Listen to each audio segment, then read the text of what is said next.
My name is Coach Martin Gooden, and today I'm going to share some information with you which I hope you will see as something that's going to help you, and what it is about some of the mistakes a lot of personal trainers make. Now obviously when I started out in personal training I made a lot of mistakes. When I look back on myself, and basically the reason why I'm going to do this video is to make sure that you don't make the same mistakes as what I made. Right, so the first one what I'm going to go over, okay, number one, is what we call intensity. Okay, I'm going to go through this with you. Intensity.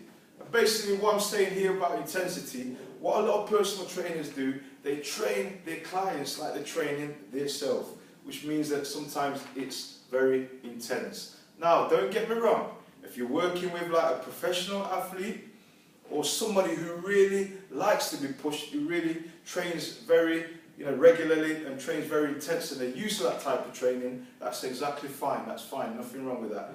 But basically, if you're training somebody who's a little bit older, okay, got a lot more weight, hasn't trained for a long time, or because of their age, okay, you may need to think about actually what you're actually doing. And if they're injured also, you may need to think about what you're actually doing with that client. Right, so some of the things what you may need to consider with a client, okay, is their age. Also, their experience of training, okay, which is very important. The experience of training, which is very important, okay. Also, what you might need to understand is their confidence. Their confidence, yeah.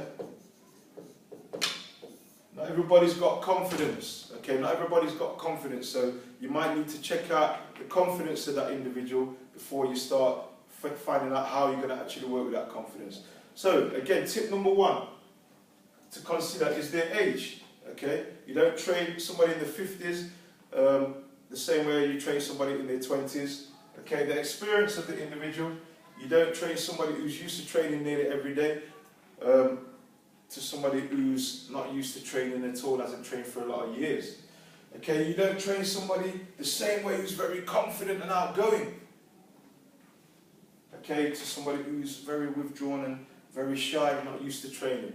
Okay, so that is one of the tip number one on some of the mistakes that personal trainers make.